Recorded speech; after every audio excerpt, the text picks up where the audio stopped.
for being here today. And welcome to the November meeting of the Equity Advisory Committee. And the Met Council has determined that it's not practical or prudent to conduct an in-person committee meeting due to the ongoing public health crisis. Accordingly, Met Council members will participate in this meeting by phone or other electronic means, and this Equity Advisory Committee meeting will be conducted under Minnesota Statutes Section 13D.021. I'm just going to skip the um, netiquette for the meetings, and since we are all already very savvy on this, and shall we call the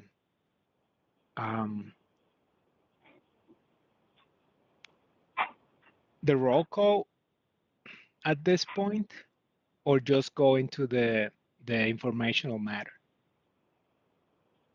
I mean, do we need to do? I think let's go into the informational matter and Yeah. then call roll call afterwards. Okay, thank you for clarifying that. So,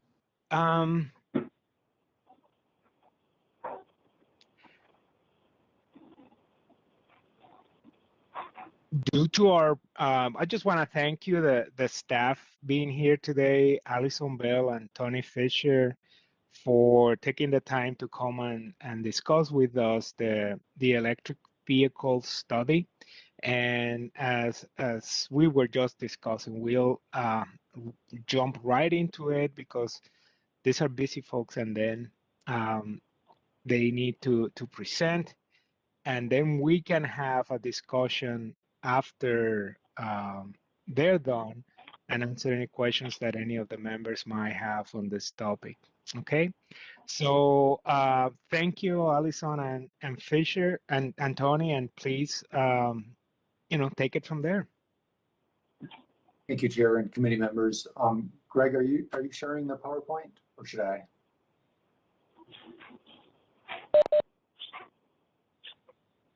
Yep.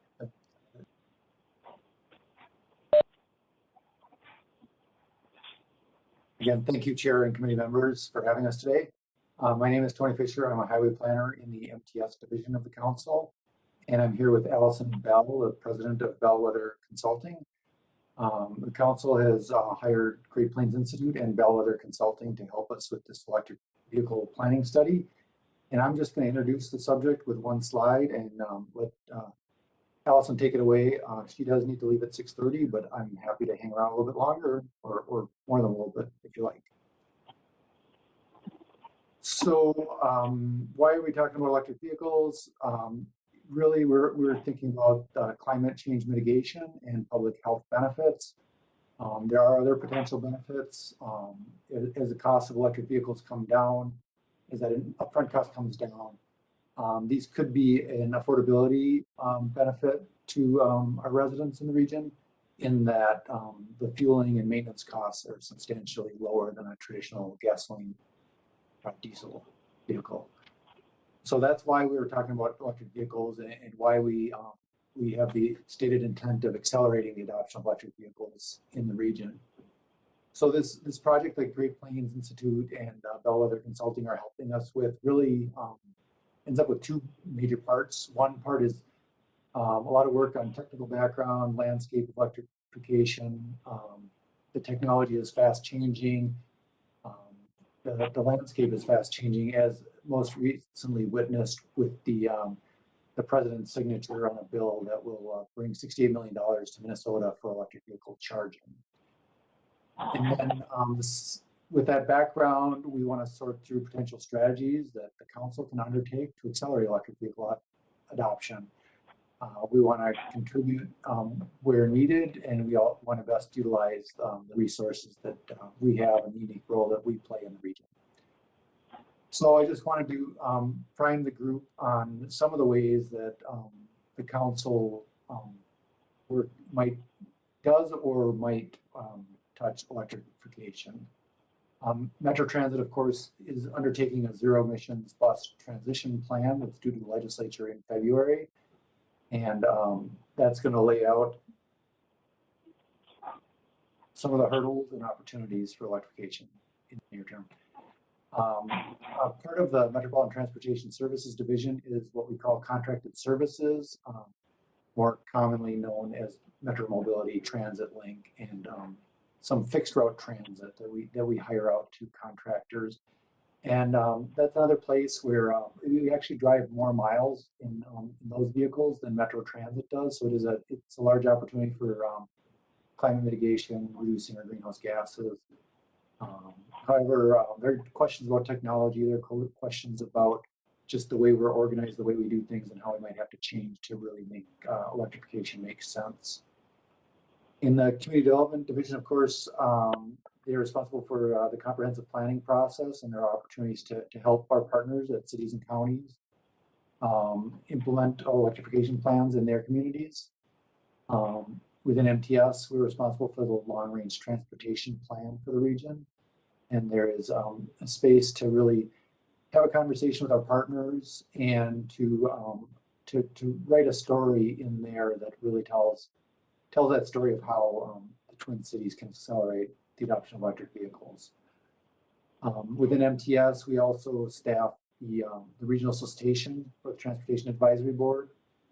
And that's $200 million of federal transportation dollars that come to the region every 2 years that where we solicit projects, most often from cities and counties. And that's an opportunity most recently witnessed by the Hour Car, the St. Paul Hour Car, Minneapolis Xcel Energy partnership, where they're implementing a car sharing program and public charging availability in some of their communities. And then, of course, we have staff. We can develop more expertise. We do studies of this nature to advance certain topics. So there are other opportunities. And then the one thing I didn't list here is really, the leaders on this committee, on the council, we're part of that regional conversation, that policy conversation of how we can do this and how to do it well. With that, I'm going to let Allison jump into the meat of today's topic. Sure. Thank you, Tony. And hello, everybody. It's great to be here. Thank you for inviting us to the EAC. I just want to say, first of all, I have a lot of admiration for what you do, and I know how hard it is. We really want to be able to share some highlights of this work with you and get your feedback and your participation, because we do need that to make this the best study that we can.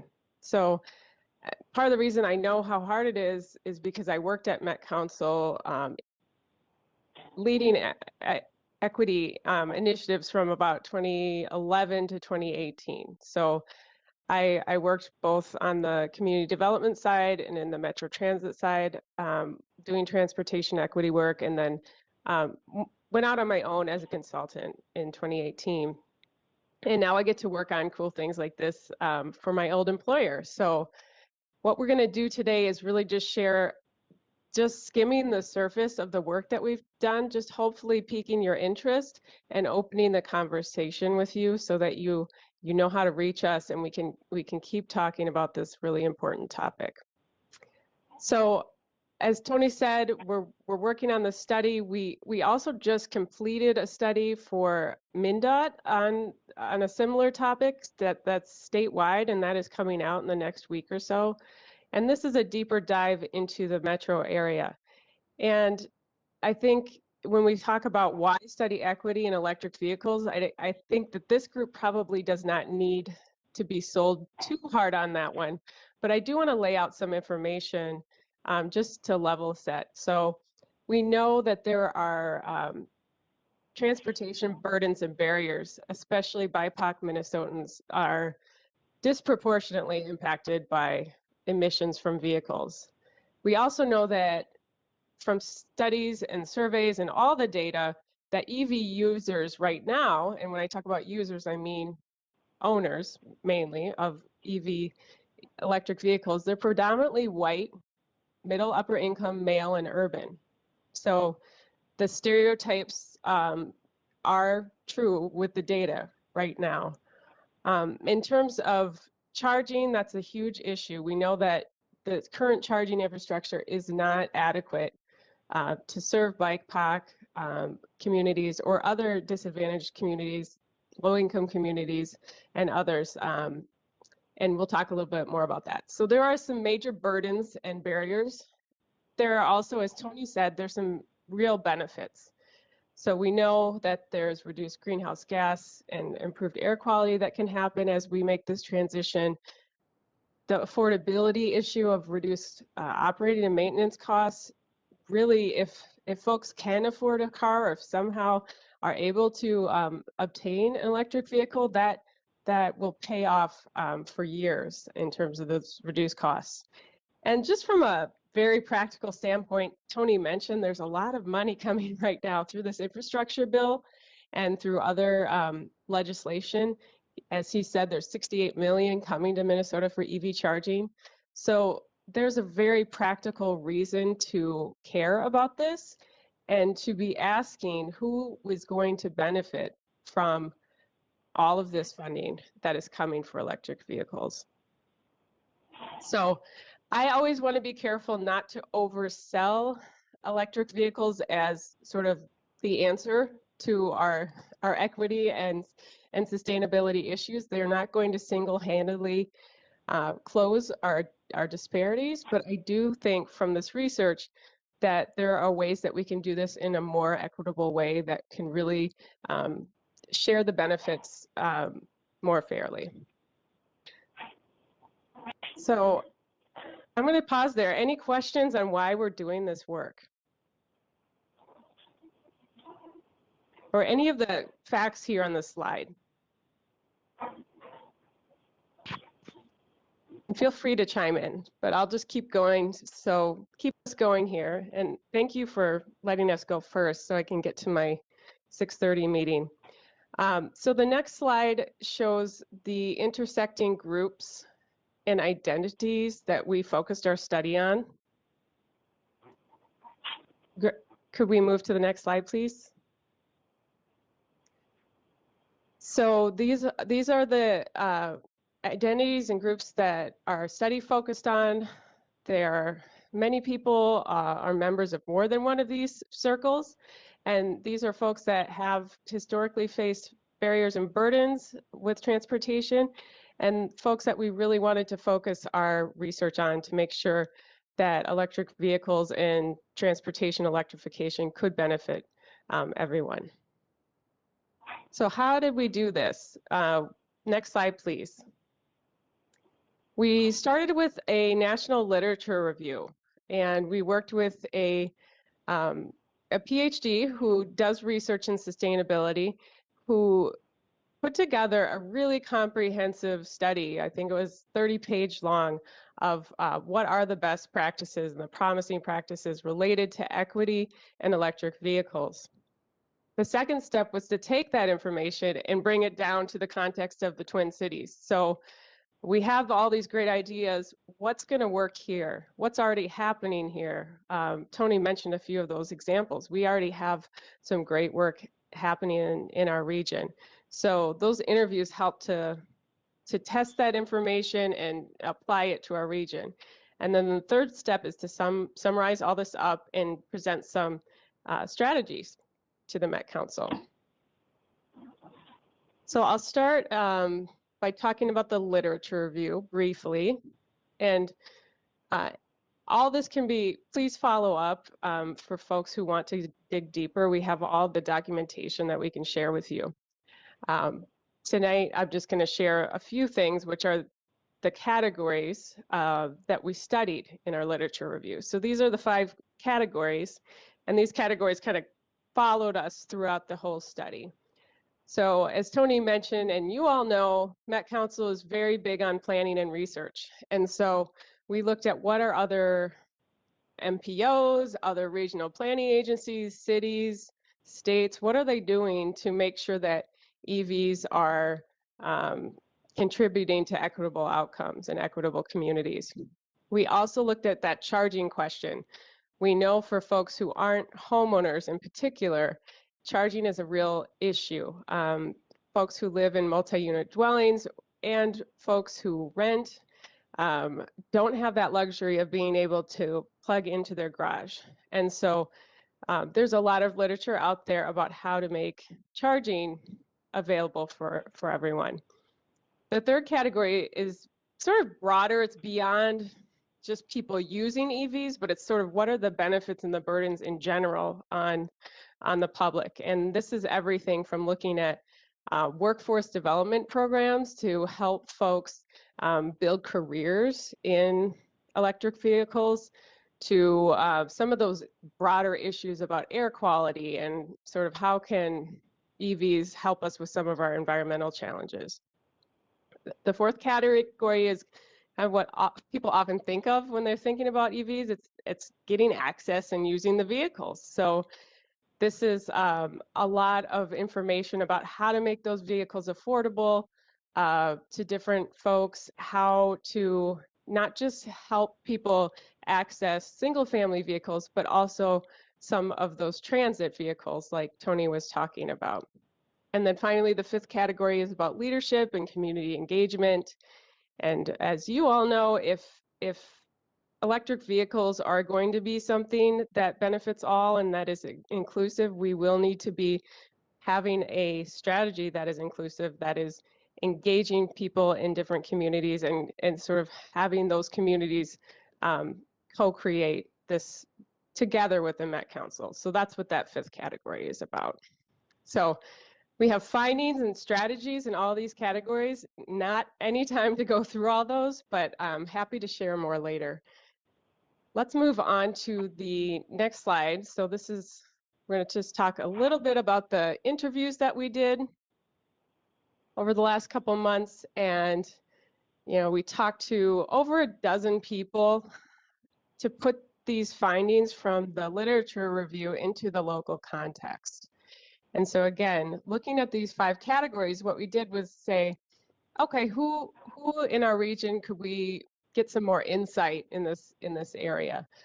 Who do we need to talk to understand their perspectives? So with planning and research, we got a lot of good information and very sort of down-to-earth information from the city planners out in both in the core cities and in the suburbs of where they're at, what kind of support they would need from Met Council, what ideas they have for Met Council to lead on equity and electric vehicles.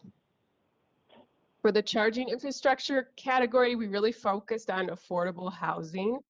So we talked to developers, affordable housing developers, and property managers and residents, and just understood some of the calculations, the understandings that they have, how they consider, I'm speaking from the developer side, how they consider whether or not to put, EV chargers in their new buildings and their new construction.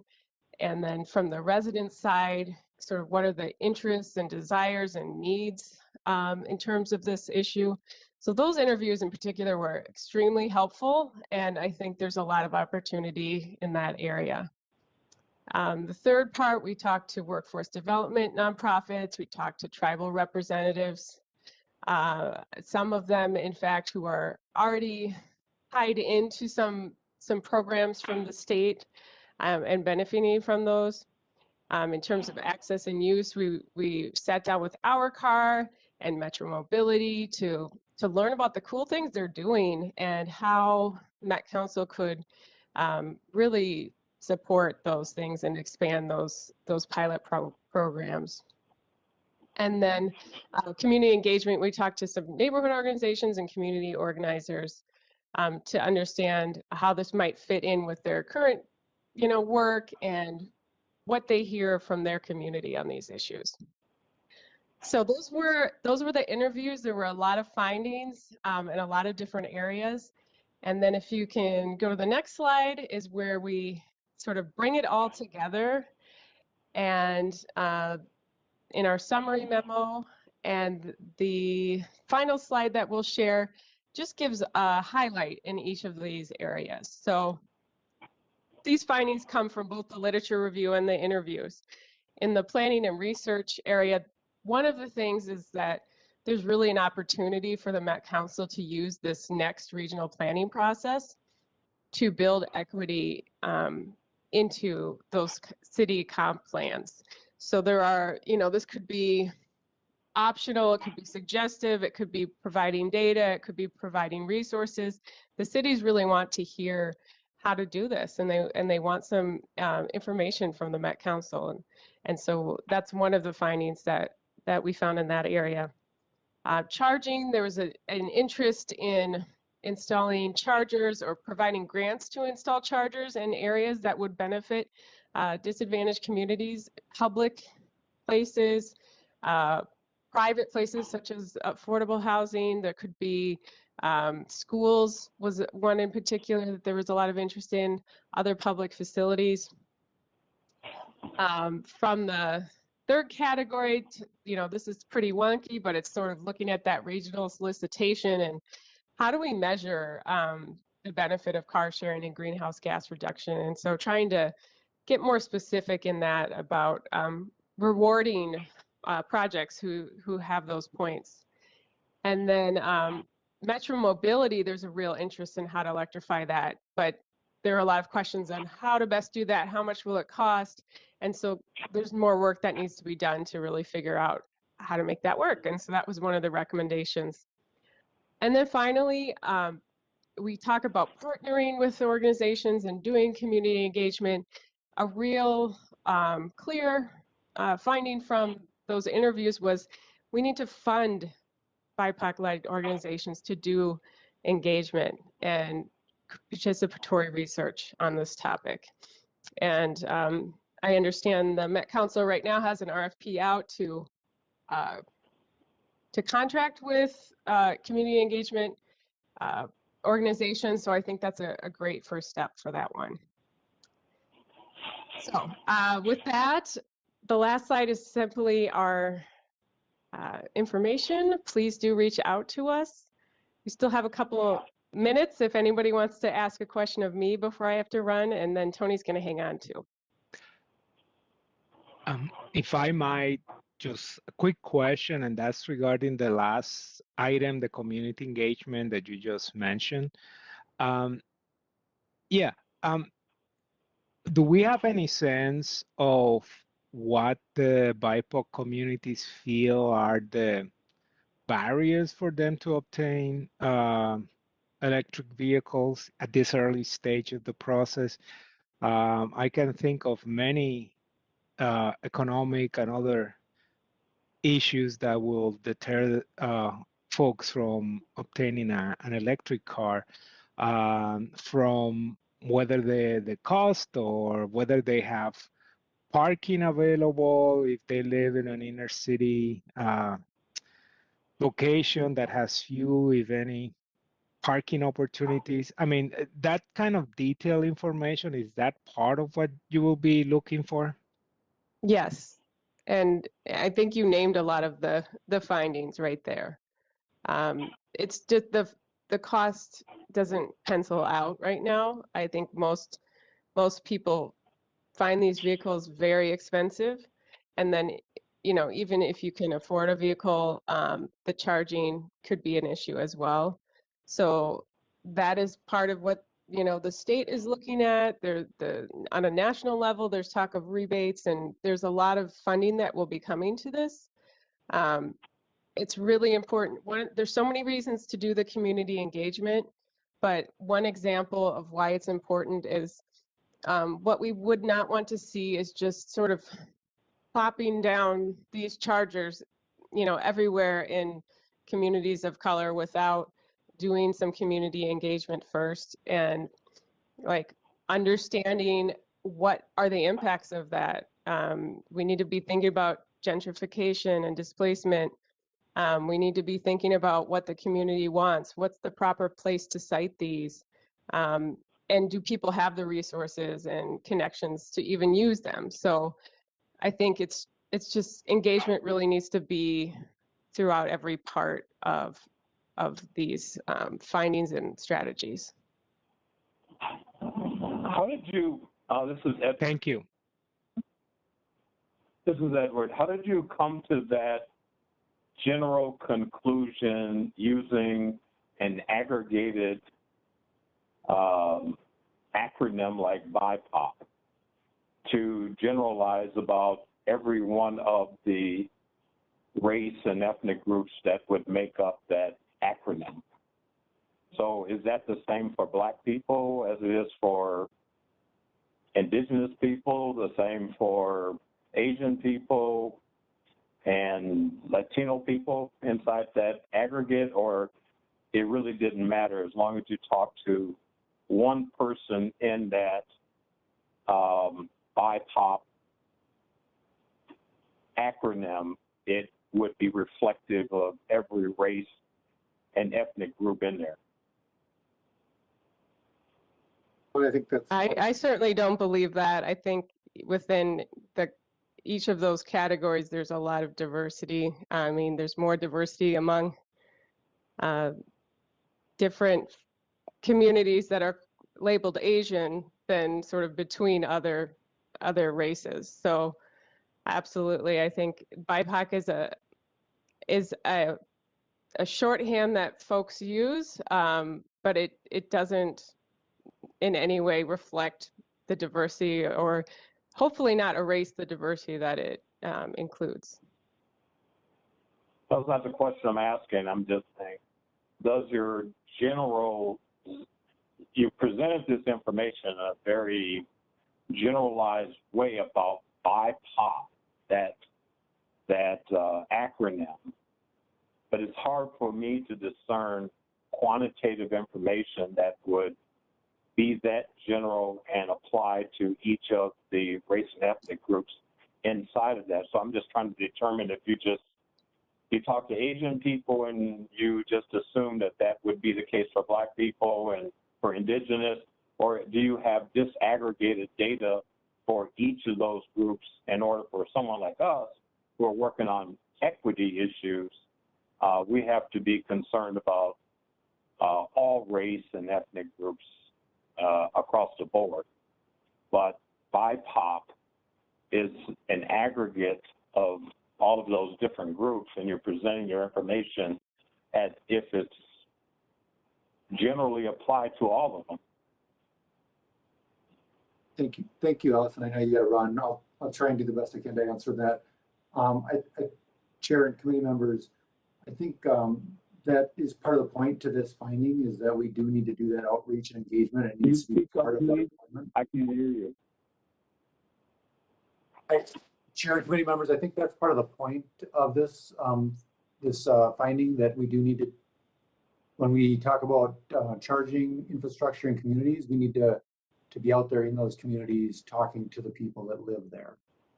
They're going to be impacted by that infrastructure. So I think you're very right. And I think this is our first foray into transportation electrification. And so it was a high level. It was based on a limited number of interviews and research at a higher level, but that is absolutely the next step. So can you go back to your first slide for me? Just another question on your very first slide. Sure. Actually, it would be the second one, burden and benefits. How is the majority of users of EVs a burden to them? So you say EV users are predominantly white, middle, upper income, male, and urban, and that is a burden. Well, I think at least the white part of that reflects historic racism. Reflects that, the burden of racism. That these are upper income. Wouldn't that move down to benefit? Well, I think it's under burden, reflecting the impacts to communities that don't have as much access to this.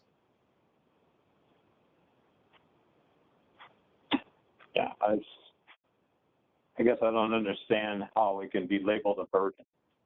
If we're moving to that, and that's an asset that population have access to, and they're using them for whatever reasons, it would appear to be a asset versus a burden. I think you're right, though. Can I jump in real quick? Please. Go ahead. Thanks, Tony, and thanks, Edward. I think, Edward, I think a better way to kind of look at this question is, we want to shift the paradigm that it's only rich white males who have access to charging stations and EVs, right?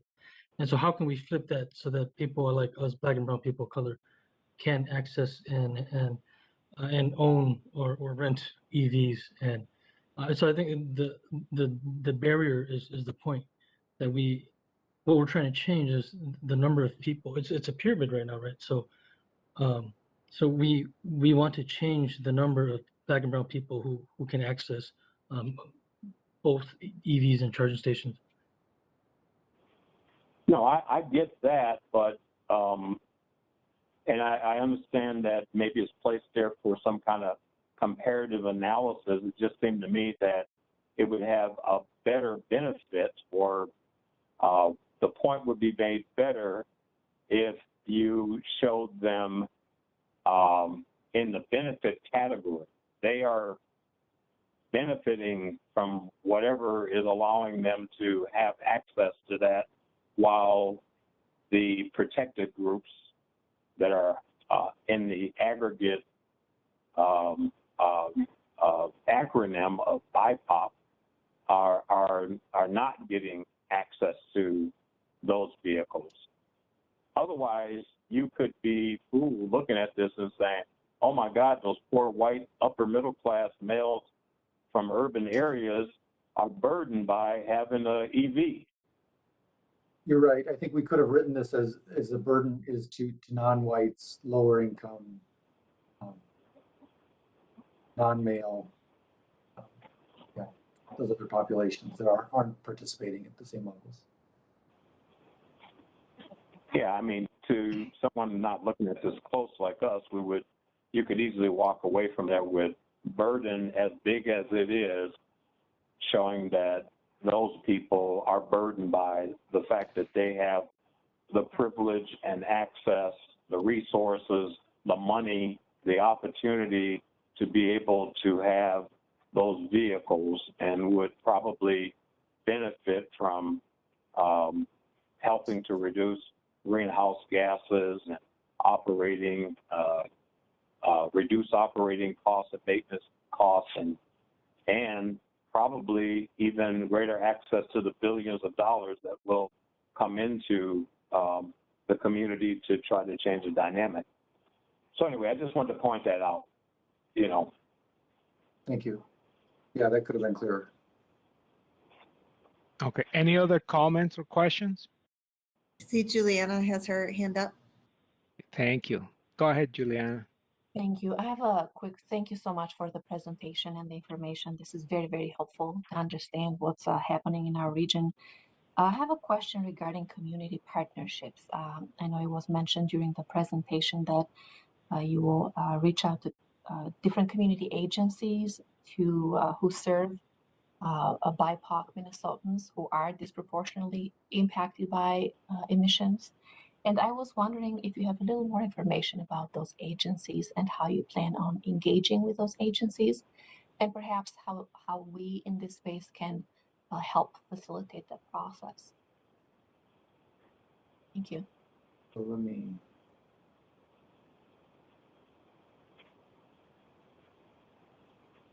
So this work is going to conclude early next year with a set of recommendations, and the engagement recommendation that really could lean on community partnerships. I don't know if that's something that the council would, in the space of electrification, if the council would conduct that directly. in a region of 3 million people, it might make sense for us to incorporate that into places where we fund charging in a local city and set those expectations that is part of their charging projects. So we're pretty early on, and I don't have a lot of details on that, but it's just a recognition of the need to talk to people. I think St. Paul, with their project, did a lot of on-the-ground conversations with the community. It's kind of a model, I think. Thank you. Thank you. Any other comments or questions? I have one. And on a slide earlier than this, you had this same list of planning and research, charging and infrastructure. Yes, I think it was even one more before this. There. Here you characterize the last item as leadership and community engagement, but later you characterize it as community engagement without leadership. I'm curious what sort of decision-making opportunities and authority you're considering vesting outside of the Met Council. How might you bring people into the decision-making process?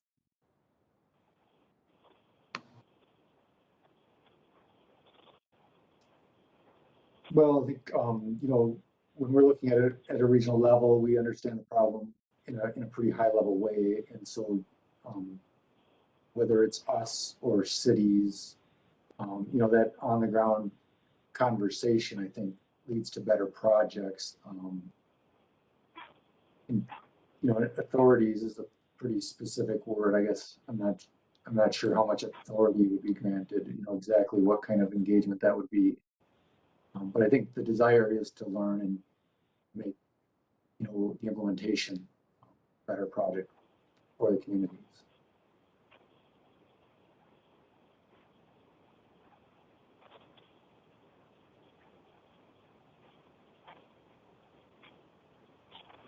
Great. Any other questions or comments? All right.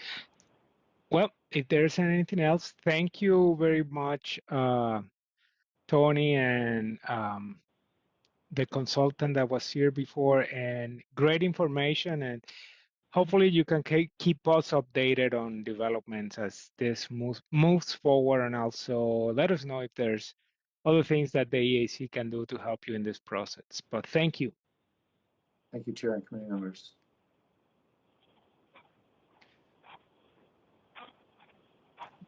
Great. Moving on the agenda, let's going back to my initial question of whether we have a quorum at this time. I still don't think that we do. Just looking at the list of attendees. Is that correct, Laila? Do we have a quorum at this time? It doesn't appear so, but I can certainly take attendance. We could do a roll call and see who's here. Okay, let's do that. So I call this meeting to order officially at this time, and let's have Laila will call the roll call. Thank you. Great, thank you. All right, Lanice Block.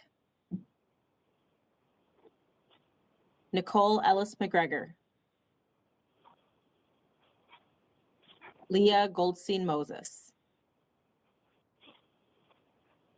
Present. Francisco Gonzalez. Here. Nicholas Jenkins.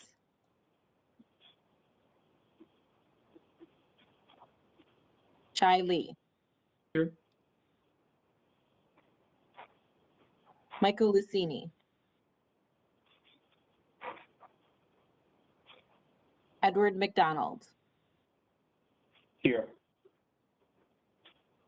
Juliana Miller. Present.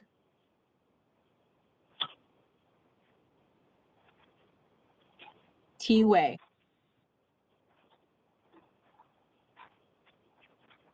Brianne Rothstein. Present. Sarah Rudolph.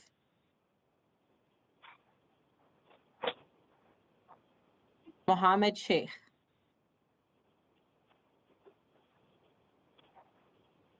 Dalima Sitate Munine. Philip Sterner. Anita Irvina Davis.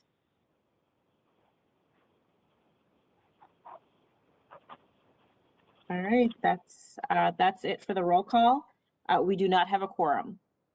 Okay, thank you. In that case, we'll need to skip some of the business portions of today's meeting, such as approving the minutes, but we can continue with some of the discussion items that we have on the agenda.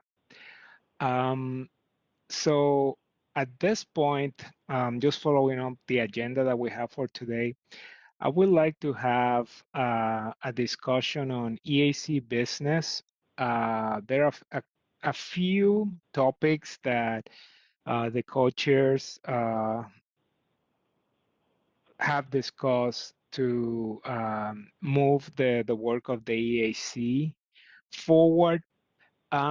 And at this point, I'm just gonna ask Leah if she wants to share her thoughts on what we were discussing regarding work plan and all the other, and a couple of other things that she wanted to bring to the attention of the EAC. Is that okay, Leah? Sure. And then Francisco, as we wrap up this part, maybe you can share your thoughts on the council member's role as well. So just Yeah, absolutely. Yeah. say something for that. So the thing that I wanted to talk about was to help prepare us to develop a work plan for 2022. And I wanted to give our committee some space and time to think through what our accomplishments were in 2021, what we would prioritize in 2022, and then what we would each need to be successful with those priorities in our role on the EAC. I'm going to put those questions in the chat, and what I'd like to do is spend just 6 minutes, each of us on our own, reflecting and sharing what some of the accomplishments, what we're proud of or what you feel some of the accomplishments were. So do some individual reflection for a moment. And then for our EAC members that are here, once we've had that time for individual reflection, we'll come back together, and I'd like us to just do a round robin so that everybody has a chance to speak and share. So I'm going to put the questions in the chat now so that you have them, although my mouse doesn't work great. Just a second. And then we'll take, like I said, let's take until 6, let's take 10 minutes. So we're up until 7 o'clock with just the individual reflection.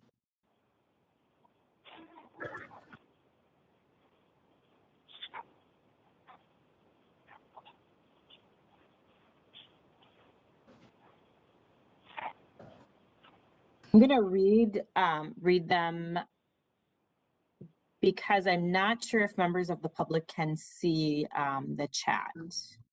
If that's okay. Is that okay, Leah? Would you like to read it? That sounds great. Okay. The first question is, what accomplishments of the EAC are you proud of from 2021? And the second question is, what would you like to see us prioritize 2022? And then a third question that I just finished typing. And third question, what do you need as an EAC member to be successful with those potential 2022 priorities? So we'll do just some individual reflection for 10 minutes. We'll come back at 7. I'm going to turn off my video, off my camera, but I'll be able to hear you if you want to reach out and say something. And then when we come back at 7, I'll just call on each of our members. We'll do a round robin style so we get to hear from everybody.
My apologies for interrupting.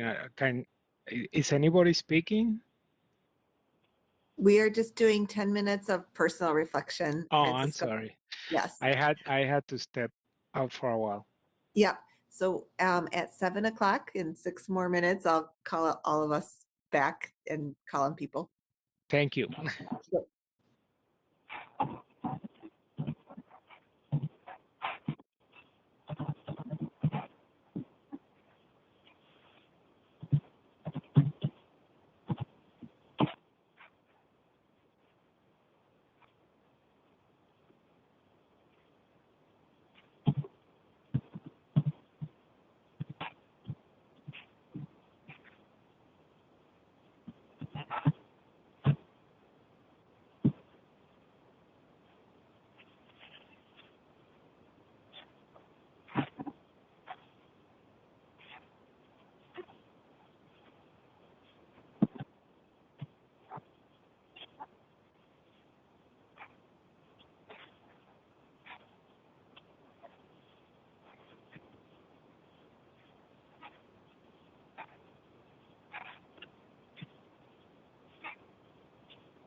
All right, as we're coming close to 7 p.m., I'm going to go down my participant list to call on people. So hopefully that'll work and people will be ready.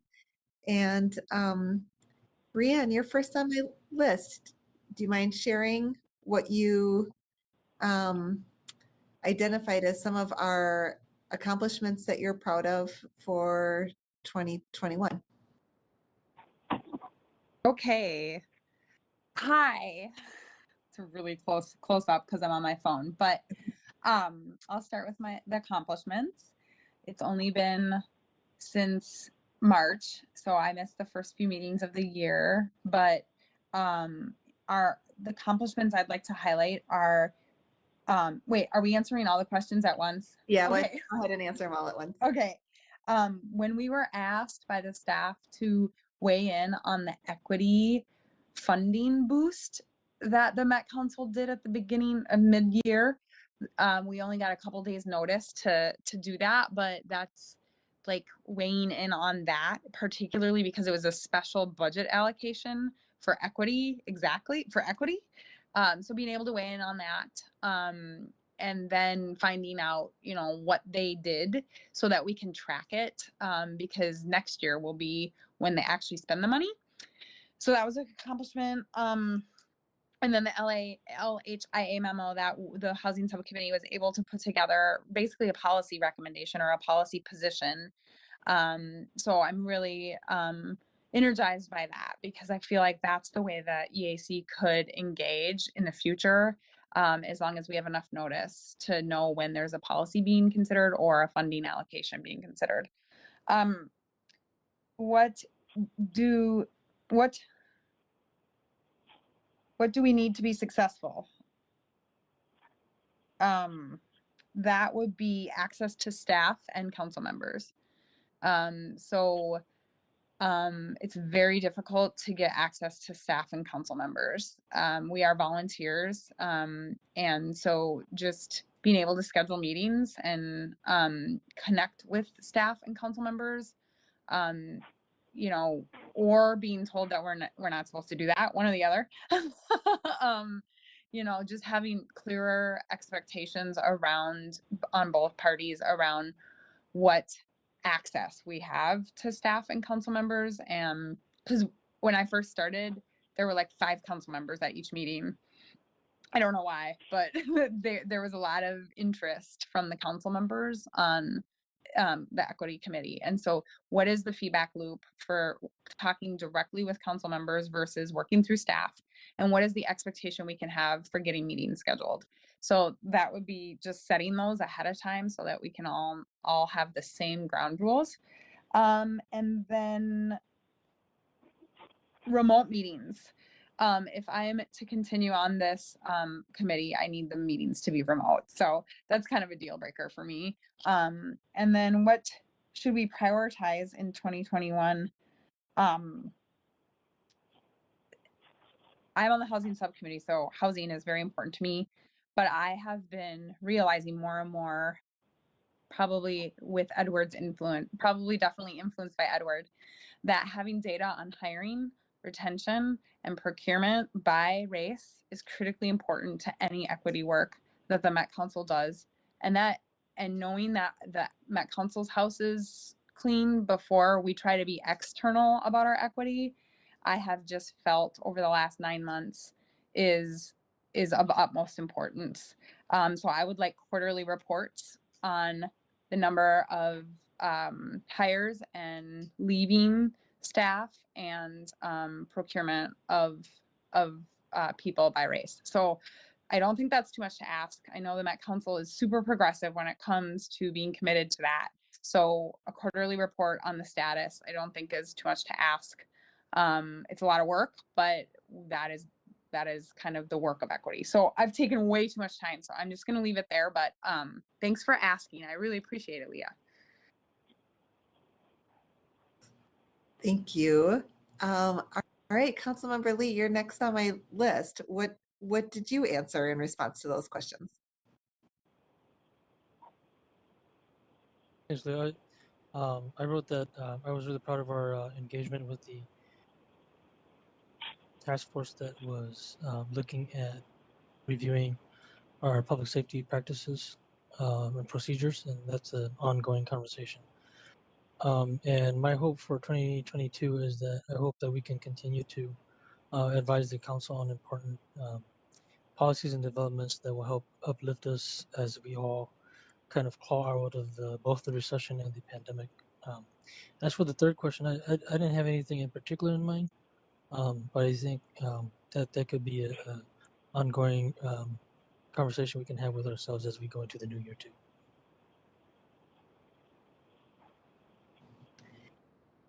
Thank you so much. Edward, I saw you put some of your responses in the chat. Would you like to say them out loud as well? Yeah, sure. To that first question, setting our operating structure with subcommittees, I thought was good work going through that process. And for the most part, it's working good. We just need to get more people involved.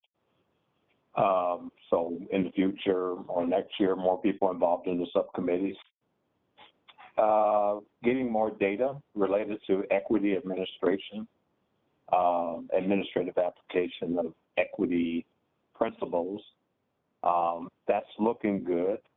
You know, it can be a lot better, but it's good. We've kind of concluded the year bringing forward some recommendations for the full council to consider. I think that was a good accomplishment.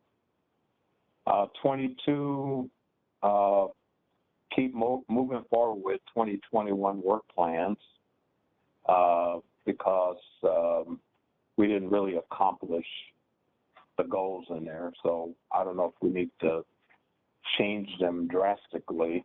I think we need to kind of home in on them and try to push a little harder with them. I think they could have big impact if we did achieve them. I hope that council staff and others will just aggregate data by race and ethnicity in 2022 so that we can really do true equity planning and work. It's really kind of insulting to be, for me anyway, and I'll give you a little bit more information on why it is. It's offensive to be grouped under some acronym. And there's a history behind that, and it's really racist. And even though people may not think that that's the case, or maybe they do think that's the case, and they want to be, and that's just their way of being, subtly that way, but they have to be called on it. The independent audit of the council's administrative application of equal access and opportunity laws, focusing on contracting, affirmative action, civil human rights enforcement is key to anything we're going to do to achieve equity. Otherwise, it's just really nice terms that make pretentious people feel good. Equity, diversity, and inclusion, BIPOP. It's hip in some communities, but it's not hip where I come from. It's really racist, and those audits have to be used as the foundational information for achieving true equity, inclusion, and diversity. And please, no more BIPOP in 2022. It's not a legal identifier of protected group members. And as a person who is African American, as a legal identifier by the Census Bureau under constitutional order to and congressional legislation to the Office of Budget and Management, that's how I'm identified. I can choose Black or African American, not these things. But let me just tell you the history so you understand it. Black people in the census, the first census taken, was identified as a number. And then they said, well, let's identify them as a slave with the owner's last name. And it went from there to identifiers such as colored, Negro, mulatto, mushroom, cockaroon,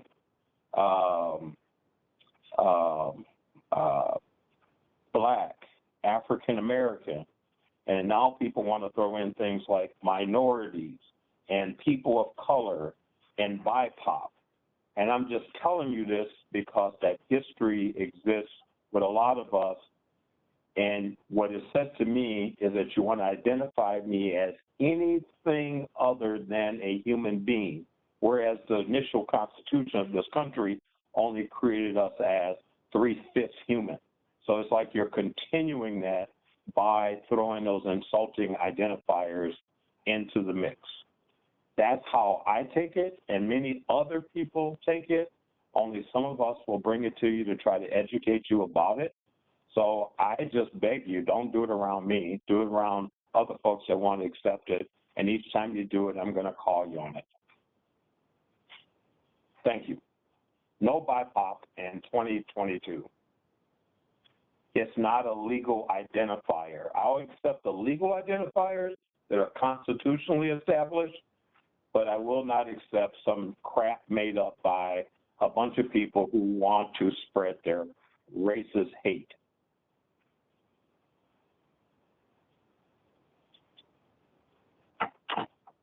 Thank you, Edward. Francisco, would you like to share your reflections to the questions we posed?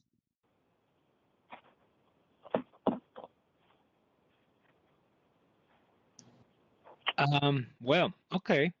I will just say a couple of things that that there has been some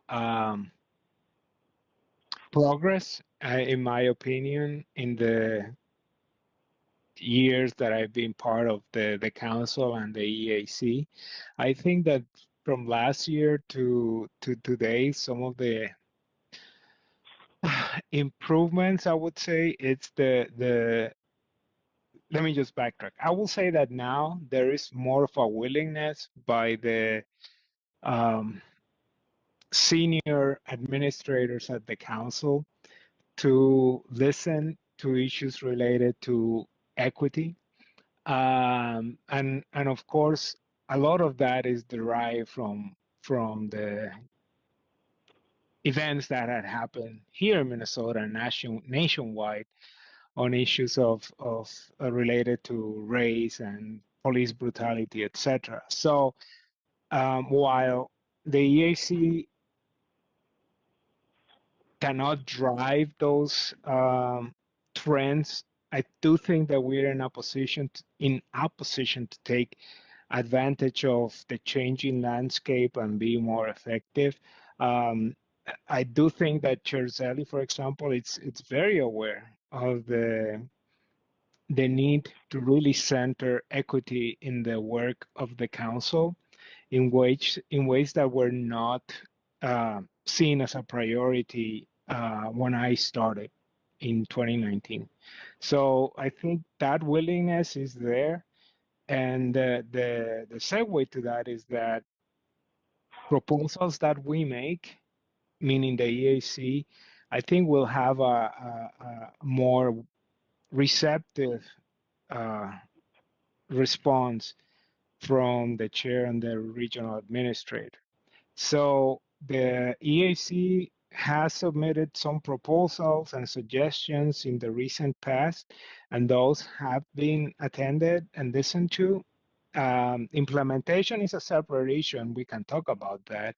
But at least the willingness is there to listen and follow up and implement recommendations if feasible. This is a large bureaucratic agency, so change is never fast or easy, but at least having that willingness at the top, I think, will help to move things forward. So I think that will be my observation for the last year, and hopefully next year we can continue and expand on that. But thank you. Go ahead, Councilmember Lee. Yeah, thanks, Leah. I did want to respond to Edward's comment about BIPOC, and Edward, with due deference to you, I'd like to know what alternative we might use to BIPOC. I mean, it's just a acronym for for us folks of color. And for a Hmong person whose ethnicity is Hmong, if I had the choice, I wouldn't ascribe to, say, Asian American either, because there are so many problems with that, because it doesn't kind of disaggregate out the different political realities. Like Southeast Asians, we come from smaller, less powerful countries on the geopolitical map. Poorer countries tend to be poor countries, and the East Asians, they're wealthier, they're first world nations, and so then their story of immigration to this country is different to us as Southeast Asians and as Hmong people in particular. But I myself don't have a legal choice when I fill out forms for the government if I can fill out a bubble for Hmong or not. And so I understand how you feel, but I wonder what other language we might have in place of BIPOC, because for me personally, I'm totally okay with the acronym BIPOC because it's just an acronym. Yeah, I really couldn't speak for all race and ethnic groups, but as I said before, the constitutionally, congressionally established identifier for me is African American and Black. And even under the acronym BIPOP, African American is omitted. And I suppose maybe it's under the people of color part of that acronym, but I'm a protected group member. If I was going to use a general phrasing for all of us, then it would be protected group or protected class. Those are the legal definitions inside state statute. 43A in the definitions, if you go there, is considered protected groups, and they identify those as African American, Black, Asian, Pacific Islanders, Indigenous, American Indian, and Latino, Latinx. So under state statute, that's what they are. And protected class, the identifiers for protected class groups is under 363A of the state statute, our human rights statute, and it identifies who all of those are. So if I was coming to this group and wanted to present information generally about that segment of the community, I would use the phrasing protected groups or protected class. And the protection is due to the historical discrimination, or I guess discrimination would probably be the soft term, used in our existence in America. So those are the legal grouping. There's no legal statute for BIPOP anywhere in state statute or federal statutes. It doesn't exist. Two people out in New York made up this term, and it's kind of swept the nation primarily with white people, who I think some in their DNA still haven't gotten over the fact that this system has identified us as anything but human since we landed here. And that would be Black and African American people. So from that perspective, it's hurtful to have another one. 2 years ago, we were people of color, and before that, we were minorities. And those are not even legal definitions under our state statute or federal laws. So the federal aggregate of us is protected group and protected classes. That is what I would bring. But I think it's hard for people to use protected class because it reminds them of the historical atrocities committed against people that were non-white.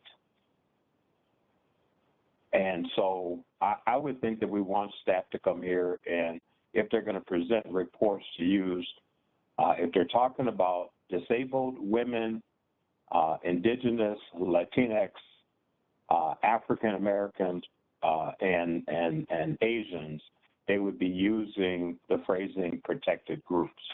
If they're talking about protected class, then that is a little bit more expansive. And it would be all of the protected groups plus religious, LGBTQ, AI, and others under that category. That would be their aggregate. So I think maybe we should put a recommendation that going forward that BIPOP shouldn't be used. We don't have to do this today, but BIPOP shouldn't be used. Then if they're going to use an aggregate, use protected group or protected class. I think, so I also want to hear from Juliana, but I want to share something that I've learned from a really dear friend who's mentored me a lot, is that there is the legal terminology, but there is also what she's described as a shared experience.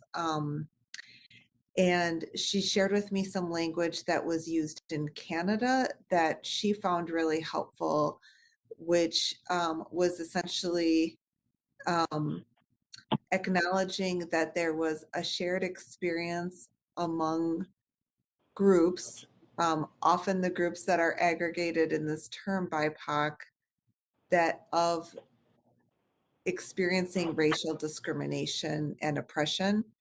And so that there, the term that she shared with me, and I'd like to look at the reference for it because I thought it was helpful, was essentially that groups who have experienced racialized discrimination and oppression.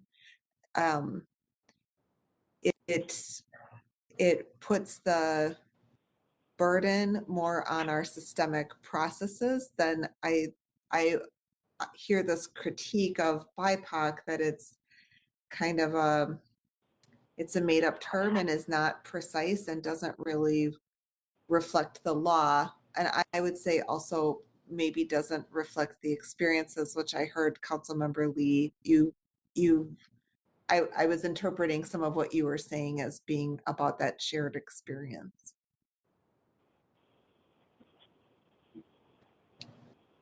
Yeah, Canada's a real different place. And American history is that we are protected groups because of the atrocities committed against us here. The Asian community that was here from the beginning, the African American Black community here from the beginning, women from the beginning, indigenous people from the beginning. So we're protected groups. We're protected by the laws. The laws are the civil rights laws. They're the equal access and opportunity laws.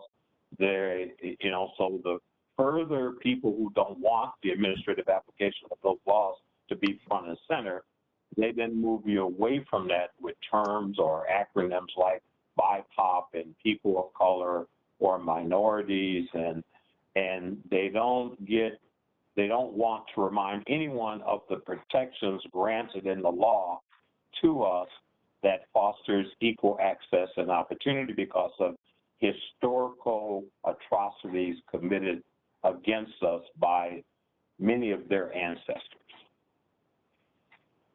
And I get that, I understand it, but that's just the way it is until we get to a point where we're all recognize and understand we're just humans and we should be practicing allophilia versus tolerance or prejudice. And but we're just not there yet. And until then, and the laws align themselves, then we can move on. But made up terms like BIPOC, people of color, and minorities, minority where? I mean, if you look at the world population, we are clearly a superior majority. But I won't go into all of that. The point is that under the legal definition is protected group or protected class people. Thank you. I'm not trying to be mean. It just doesn't make sense, and it's painful to see the smirk on people's face when they use it. Yeah. It's like they're wallowing in pretentiousness, and for me and many people that sit and observe it. And I'm just trying to be friendly and nice and say that it's really a hurtful thing. Thank you, Edward, and thanks for sharing that. And I do appreciate that you raise it because it hasn't been resolved in this group yet, and I have appreciated that you've raised it several times over the last few months, so that I do think we need to be more precise and more specific. So I appreciate it. Councilmember Lee, would it be okay if I moved on to Juliana for her reflections on the questions that were originally posed, or do you want to? Oh, absolutely. Yeah, please go ahead. Okay. All right. So Juliana, go ahead. Thank you, Leah. Thank you, Councilmember Lee. Let's see, for the first question, the accomplishments, I don't have specifics on that because I don't have the work plan in front of me, and I want to make sure that I gave a well thought out question. But what I did appreciate in 2021 was I noticed the greater engagement from Met Council staff and outreach. 2020 and 2021 have been difficult years and I've appreciated the consistent outreach and the invitation for us to review and make recommendations on policies that were presented.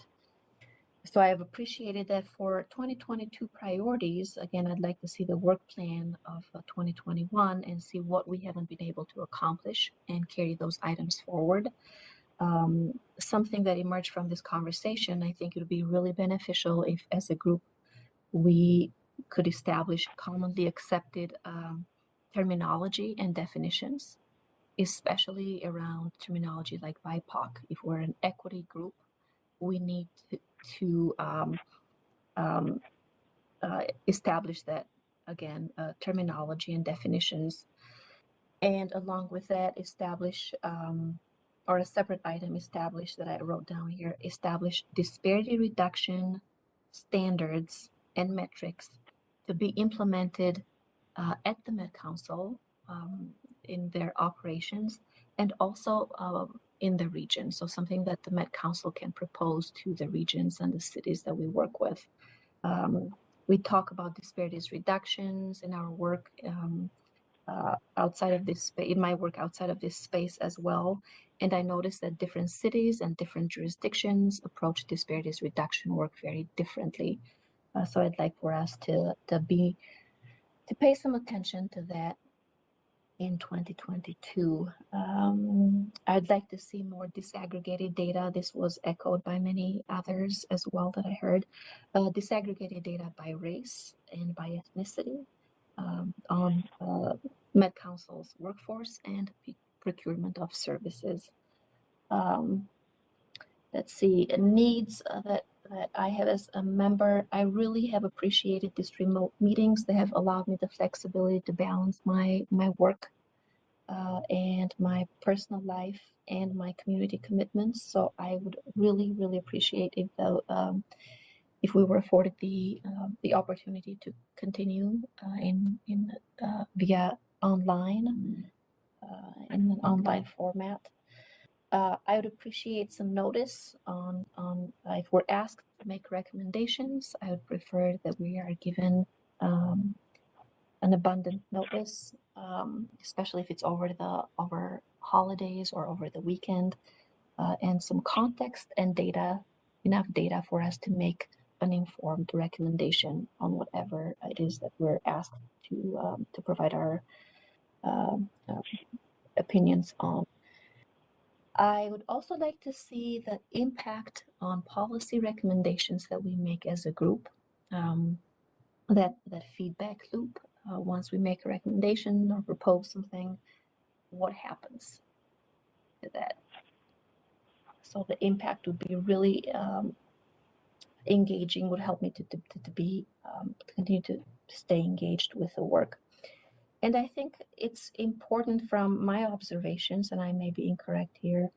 I think equity. I think each of us bring different experiences to the table. I bring that immigrant experience, woman of living in the United States.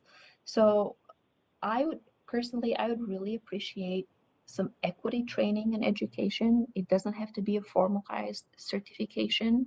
That would be ideal, because I'm sure there's research that informs that work. But I would really appreciate some grounding, some equity trainings or certifications that will ground us in understanding the different perspectives that we bring to the table, just within this small group that we bring to the table. I'd really like to see that. I don't know if there's what the cost might be for that, but I'm sure University of Minnesota or other colleges do offer something. So Leah, these were my reflections. I'll think a little bit more. Maybe I'll go through the work plan of 2021 and provide more insights as we continue the work for the remainder of the year. Thank you so much. Thank you. I really appreciated the opportunity to do a round robin format because I like hearing from everybody and heard a lot of different ideas. I'll just share briefly some of the ideas that I had are very similar to what others raised. I'm really proud that our subcommittees launched and got kind of going on some of their efforts, and that through those subcommittees, we've done some learning and discussion that resulted in 2 recommendations that were made in our last month's meeting. And one thing that I'm proud of that's probably an even older accomplishment, but we got to see an update about it a couple months ago. We gave some pretty detailed feedback to the research department about a little longer than a year ago. And they came back and presented how they were using that in some of their documentation and analysis. So I was proud of that work as well. And for 2022, I'm hoping that we find some ways to really tap into our networks and wisdom of this group to tap into some community priorities. I particularly think that our community has some priorities around housing and infrastructure spending. And I would love to see us take that and make some additional recommendations that would guide Met Council spending and regional planning.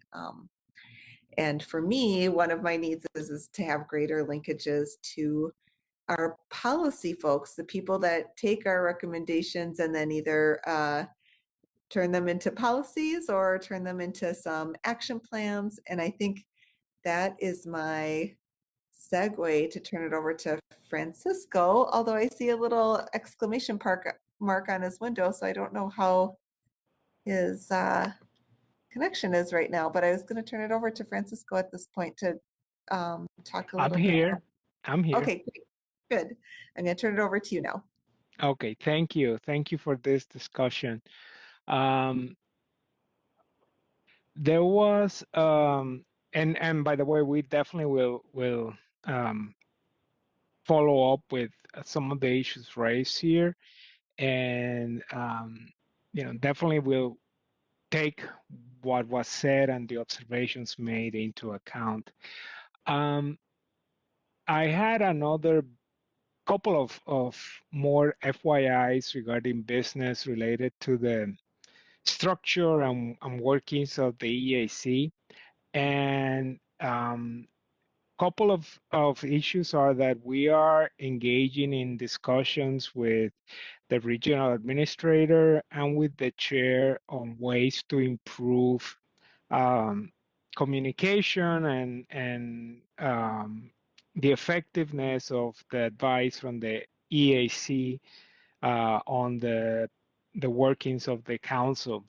So we have a meeting scheduled in a month or so, maybe a few weeks from now, to talk about several issues, but two of the issues that we will raise are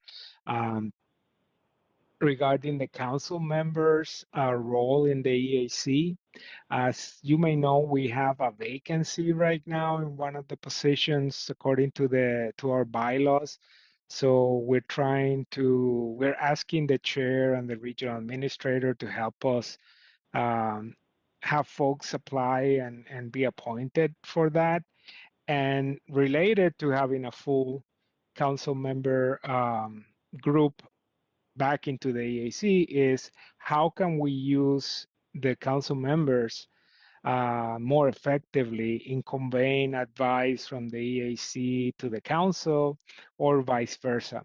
So nothing to report yet because those conversations haven't happened, but that's what we will like to have as an outcome. Again, number one, to have a full complement of council members into the EAC.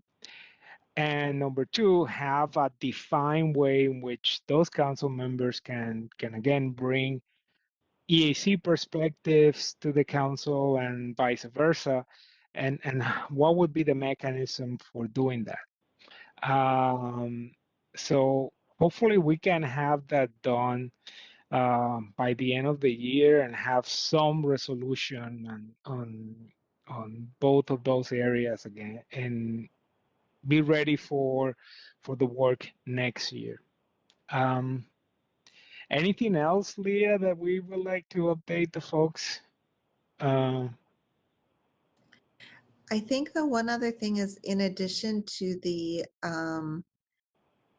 to having some resolution about that next year to help set us up for 2022, I have really appreciated the comments from this meeting and would like to take those and kind of use those to update our work plan for 2022 and share that back with everybody. So hopefully we will do that in December as well. Excellent. Thank you. Thank you. Any questions or comments from the members? No? Okay. I have a question. Sorry, Yes. this is Brianne. Oh, yes, you are. I'm not sure if this is the right time to ask, but I was just curious as to how recruitment for new members is going and what the process is for doing interviews and appointing them. Like when will we get the appointments? Thanks for bringing that up because I forgot to give that as part of my update. I just talked about the council members into the EAC, but of course we have vacancies and for some of the roles, for some of the positions at the EAC, and we did receive a number of applications. I believe that deadline for submissions by applicants passed already sometime this week or this month. But we will be conducting interviews in December. I believe the first or second week in December, we will be interviewing folks for the different positions. And we do have staff can provide, and my apologies, I don't remember exactly what are the positions, what positions are open or vacant or will be filling, but that process is ongoing. And hopefully we can have folks selected and ready to be onboarded by January at the latest. By the way, as you remember, our onboarding process is not very lengthy. So if we have folks selected that agree to join the EAC, we can have those folks perhaps by the end of the year being part of the EAC. We definitely will provide more information as that process moves forward. But thank you for the question. I have just one clarification about that, which is that our recommended slate of new members go actually to approval to the full Met Council as a whole, and we're hoping that that will happen in December so that our new members can join us in January. Yes, thank you. Yeah. Need any help with that? I can help. I don't know I think it's usually during the day, so let me know if you need any help. I'm happy to help. Thank you. And Leah, if you know the actual process, I mean, I think that we have selected who's going to be in the interview panel, if I'm not mistaken, or perhaps Lila knows. But we usually use the same process every year. And of course, when you apply, you might recall. So it's always council members and EAC members that participate. I don't know if we have firmed up who's going to be working on the interview process or not at this point. Yes, we have 3 of our members, in addition to Francisco and I, are going to help us with the interview panel. And the 3 members, oh my gosh, I don't have my notes right in front of me. Yeah, me They neither. are Anita, Michael, and one other person who we picked people who do not have terms that are expiring. So they are still in the middle of their term and weren't fairly new to the EAC either, Brianne. So noted that you're interested and you might be called on next year to serve in that role. Yeah, this is Troy. I'm on the committee as a council member. Thank you. Thanks, Councilmember Lee. Excellent. I also just wanted to add that we have December 4th as our first screening date, and to look out for any additional emails from Katie for scheduling of any other dates. Okay. Thank you. Any other comments or questions? Nope. Okay. Moving on the agenda for tonight, our last agenda items are reports out from our council members on their standing committees. No, excuse me, from support the subcommittees from the EAC. Any reports or recaps of activities by our EAC subcommittees?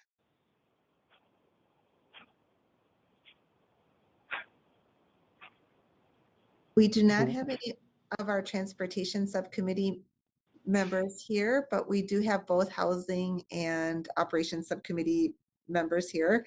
I don't know if housing would like to go first with an update. Yeah, I can start. And then Edward, if you have anything to add, please feel free. We have not met since the last EAC meeting. We've been trying to get a meeting on the calendar to discuss the memo, the LHIA memo that the EAC heard and recommended to move forward last month, or was that 2 months ago? Oh my gosh. So we're trying to get a meeting with staff and Councilmember Lee, who represents us, as well as the Community Development Committee. But so that's moving along. Other than that, there are 3 priorities that we have for 2022, I would say. The top one is to convene a session on the federal housing dollars that are going to be coming down through ARPA and other federal appropriations, to get a handle on that. And then the 2 other things are to try to engage at the beginning of the housing policy plan update, which a plan will be put together in 2022 for that work. And then the HRA has a Section 8 voucher mobility demonstration program. And so we would like to get involved in reviewing the demonstration, what went well, if it should be replicated. So those are the things on the plan, but we did not meet since our last meeting.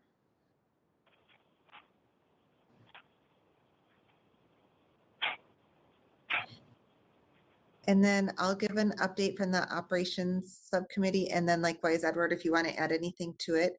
Our committee met twice since the last meeting. At the first one, we talked about what our recommendation was and how it was going to get moved through the council. And then we met yesterday to prepare for a meeting that Francisco and I will have to bring our recommendation around an audit, an equity audit of the council, to bring that recommendation to Chair Zelli and Regional Administrator Bogie. That meeting with Zelli and Bogie is scheduled for later this month. So we will report back on it after we have had it.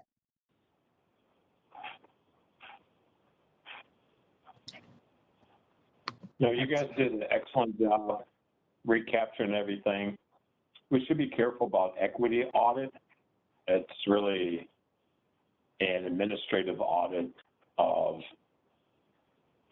the administration of provisions in affirmative action, contracting. It's a little bit different than an equity audit. So we can talk about that offline. And I'll present that because I want them to be confused by it. Thank you. I do actually appreciate you correcting me. I appreciate that. Thank you. Okay. Any additional comments, questions, or updates? No? All right. Now to our last agenda items. Last agenda items tonight are reports out from our council members on the standing committees. Chai, do you have any report from community development or management that you would like to share with the group?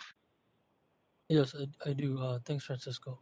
First, in management, there was just a budget amendment to take accept $40 million from Ramsey County for the Purple Line, and then we got a quarterly MCUB update, and it looks pretty good. When we look at how we did from quarter 2 to quarter 3, in quarter 2, our MCUB commitment was 1.9 million compared to quarter 3, which was 2.5 million, and that's a 34% increase. And you look at you break it down by construction, it was 21%. Goods and services was 3.5%. So that's a good increase in our MCUB. For CDC, there were a couple important things.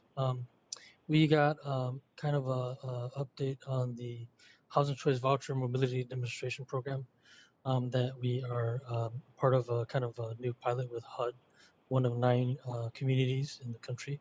It's a 6-year project, and this is really exciting. Over 5 years, the program hopes to help 17,000 families, and it's newer, and then with the pandemic and administration change at the federal level, a lot of things are in flux, and so a lot of the dates, like for example 2021 dates, have kind of been moved or delayed, but this program is set to start in 2022 and in 2028, and we hope that it goes well so that we can continue to help keep folks in affordable homes. The other thing we had in CDC was a discussion of the process scoring in our LCDA and LCDA TOD scoring criteria.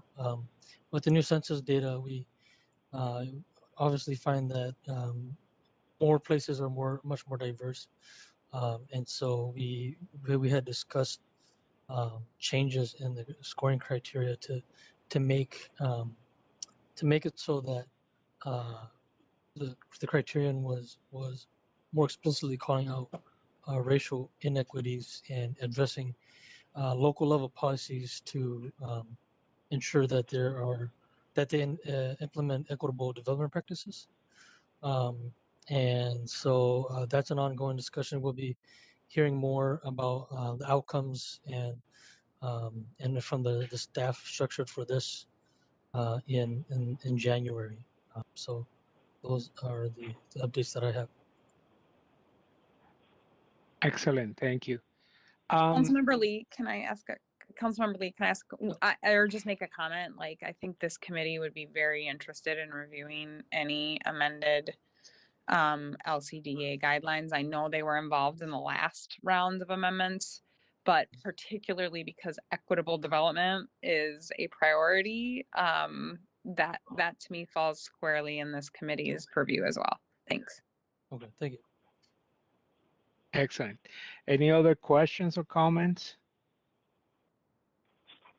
Nope.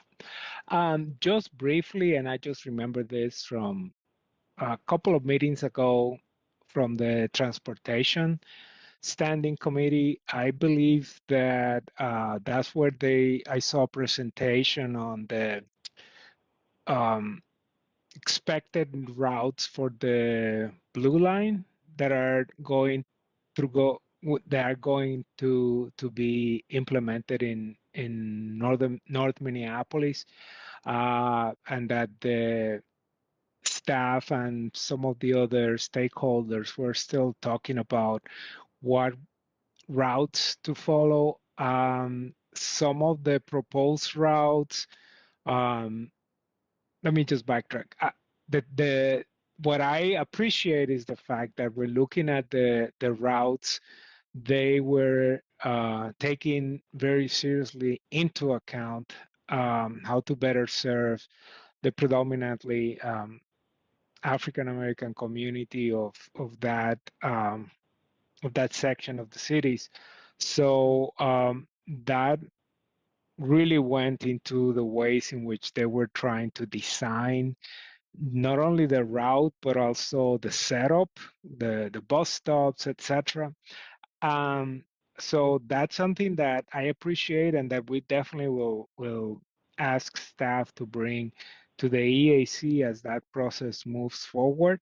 Again, the layouts and how those were designed, and also some of their experiences in reaching out to the local community and getting their feedback, and then how was that incorporated into the planning process. So exciting to see how things like that develop and how equity seems to be finally penetrating into the details of some of the work of the council. Anything else from anybody? Any questions? Nope. Okay. So before we adjourn, if folks have any announcements or observations that they would like to make at this point, and before opening the floor, I always like to encourage members of the EAC to talk to each other about what's happening on their day jobs.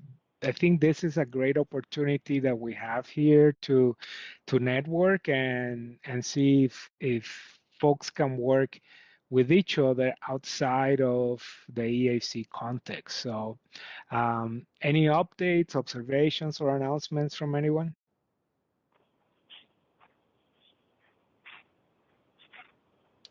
Francisco, I'll go. Yeah, go ahead. Thanks, Francisco. It's November, and for Hmong folks, depending on the harvest season, between November and December is when we wrap up rice harvest, and so that's when we mark the new year. And it's also we're also going to Thanksgiving week. And I just want to say that I hope everyone has a great Thanksgiving and Happy New Year on behalf of the Hmong folks across the globe. Yeah, and we'll see you next month. Thank you. Thank you. Excellent. Well, in that note, if there's nothing else, thank you very much for participating in today's meeting of the EAC, and this concludes our agenda for tonight. Thank you. Thank Appreciate you. it. Thank you. Bye, everybody. Bye. Thanks, everyone.